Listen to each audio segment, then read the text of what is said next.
Hi, fifth grade. So today we are going to have a lesson about how nonfiction authors organize information by explaining the problem and solution. Last week we had a lesson on how nonfiction authors can sometimes organize information in temporal and chronological order.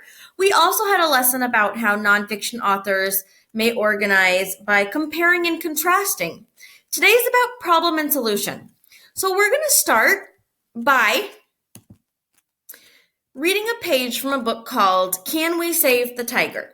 Our first page is about bison, which are large land animals, and I put the text here so that you could read it. Oh, I wish I could move this little thing down here. I don't think I can. I'm going to read the page to you, and then we're going to talk about the problem and the solution, okay? The American bison is the biggest land animal in North America. A few hundred years ago, there were millions of them roaming the prairies and woodlands.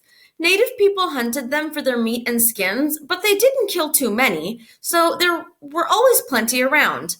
Then Europeans arrived with their horses and guns, and things began to change. They killed huge numbers of bison for their skins. They plowed up parts of the prairies to plant wheat, and they turned the rest into ranches where they could graze cattle. All this left less and less room for the bison. Suddenly, there were just 2 small herds of wild bison left and a few kept in pens by ranchers. The bison was in danger of becoming extinct without anyone really noticing.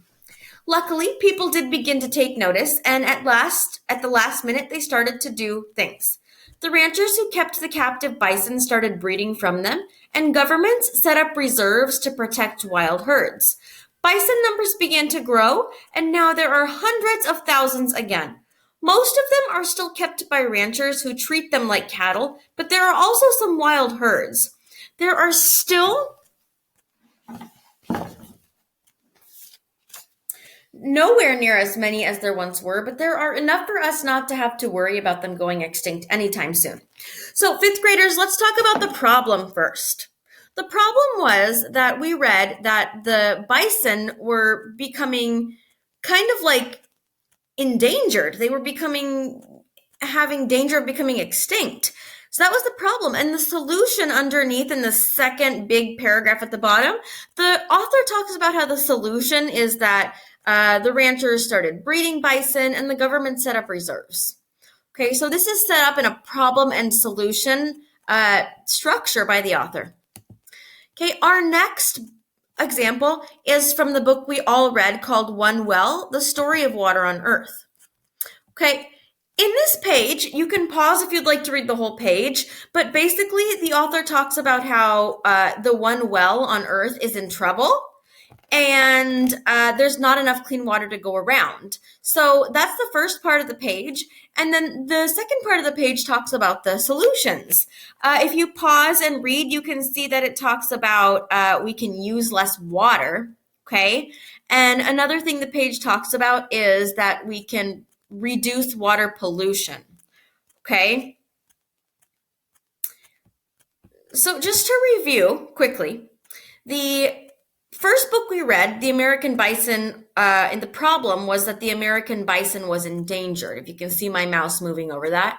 And the solution was ranchers started breeding bison and government set up reserves for wild bison. In the second book, One Well, there wasn't enough water to go around, clean water. That was the problem.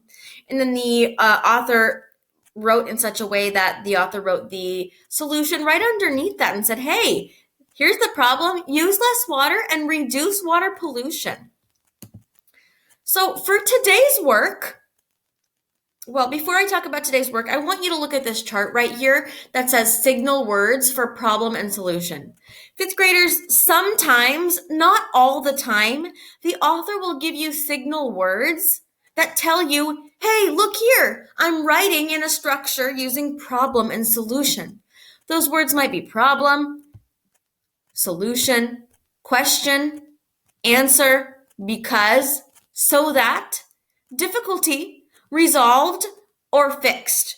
But the author does not always do that, fifth graders, okay? So I'm going to move my face so that we can talk about the exit directions before you go do your task, if it will let me. Okay.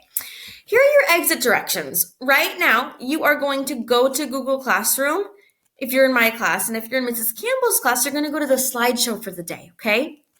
Then you're going to choose one Newsella article for you to read. We've provided 2 for you to read today. You're going to make a choice. Choose which one is more interesting to you. When you get there, you're going to highlight any signal words that you find. This chart has the signal words on it right here. You might find different signal words that show problem and solution that aren't on this chart. You may highlight those as well. Okay, when you're done with that, you're going to go to the Google Doc that we've created for you, and you're going to find your square that has your name next to it. You are going to type in the article you read. You are going to type in the problem that was in your article. You are going to type in the solution that the article talked about. All right, 5th graders, great work listening today. And today we learned about problem and solution in nonfiction texts. Bye.